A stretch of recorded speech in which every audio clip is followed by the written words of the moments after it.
Nilai kebangsaan terkait gotong royong adalah nilai persatuan, kebersamaan, dan kemanusiaan.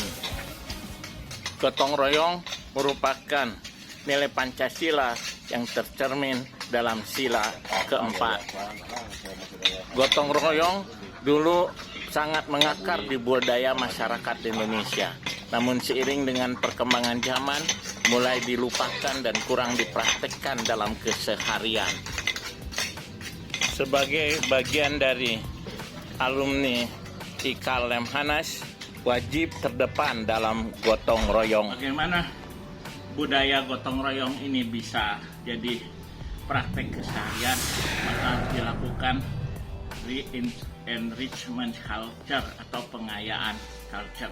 Bagaimana budaya dulu yang sudah bagus diberdayakan lagi, disesuaikan dengan konteksnya supaya jadi trending kembali, sehingga nanti bisa diterapkan kembali oleh masyarakat secara keseluruhan. Bagaimana melakukan enrichment culture itu sendiri? Yang pertama, mau tak mau para pemimpin di Indonesia di setiap ruang lingkupnya, mereka harus menjadi yang terdepan, menjadi pionir dalam bagaimana praktek keseharian gotong royong. Yang kedua, harus lewat sebuah sistem masuk ke dalam aturan. Di dalam aturan itu maka ada sanksi dan ada kompensasinya, ya.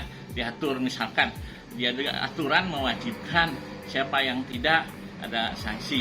Pernah suatu daerah di mana karena ada punya visum luar biasa ingin menjadi kota pariwisata sungai kelas dunia, kenyataan sungainya kotor, maka dia dengan sendirinya ikut terjun membersihkan setiap minggu selokan-selokan kali-kalinya agar sungainya menjadi bersih. Dan karena pemimpinnya turun langsung, maka para pejabatnya pun, kepala dinasnya turun langsung juga tiap minggu. Dan bagi yang tidak turun langsung, ketahuan tidak punya alasan yang memadai, mereka dilakukan sanksi. Misalkan dia bersih-bersih ya di alun-alun kota dan sebagainya. Nah, ini dimasukkan ke dalam penilaian kinerja tentunya sebagai sebuah kompensasi. Nah, dengan dicontohkan oleh pemimpin dan para pejabat, mudah-mudahan masyarakatnya akan malu untuk terlibat dengan gotong royong itu. Tentunya masyarakatnya dicerdaskan terlebih dahulu bagaimana kota daerahnya ke depannya akan jadi seperti apa, punya cita-cita.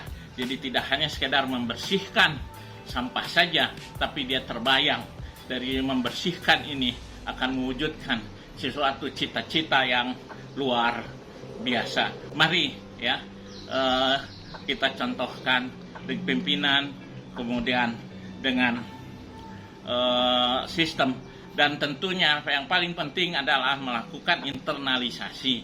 Dia tidak hanya sekedar bagaimana pendekatan ya harus adalah intinya bagian dari 20/80 agen perubahan, nggak harus 100-nya, 20 saja bagian yang strategik, dia menjadi agen perubahan budaya gotong royong ya, dan budaya nilai-nilai yang lainnya dilakukan internalisasi.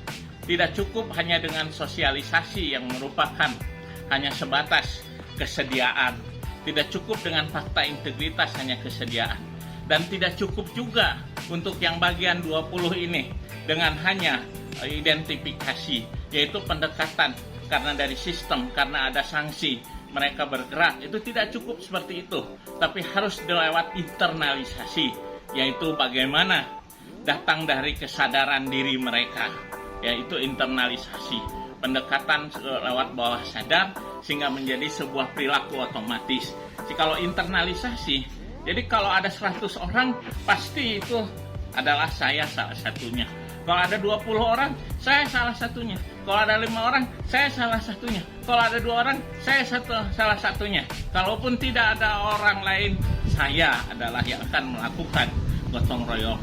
Itulah internalisasi. Jadi tidak cukup hanya dengan ceramah-ceramah, hanya dengan sosialisasi penyuluhan, tapi kita membutuhkan program internalisasi untuk nilai-nilai agar betul-betul menjadi budaya kembali, menjadi trending kembali, menjadi sesuatu yang diterapkan. Dan itulah sebenarnya nanti nilai-nilai kebangsaan itu menjadi praktek keseharian kita. Terima kasih. Pak RT, ini kerja bakti apa ini? Ini kerja bakti Jumsih, Pak. Tiap hari Jumat bersih supaya tidak terhambat saluran air, terus mengurangi bintik-bintik nyamuk juga, Pak. Supaya ya, sehat warga. sehat warga, alhamdulillah ya. Ya. Semangat, Pak Sep. Terima Ya. kasih. Ya, makasih Pak RT. Sama-sama. Nah, ini Pak Ian yang selalu pejuang lingkungan ini, selalu gotong royong bersih-bersih. Pak Ian, kenapa terdorong untuk selalu berusaha membersihkan lingkungan, walau kadang sendiri hanya berdua dengan Pak RT? Peduli lingkungan, Pak. Kalau lihat seperti banjir kan kadang mengganggu kan, kalau apalagi kalau kayak begini nih, sampah, rumput-rumput menghambat air kan jalan. Jadi peduli lingkungan lah buat masyarakat, buat ketentraman masyarakat, terus menghindari penyakit lah, bang nama kesehatan. Ya, mudah-mudahan sehat semua ya. Amin, amin. Ya.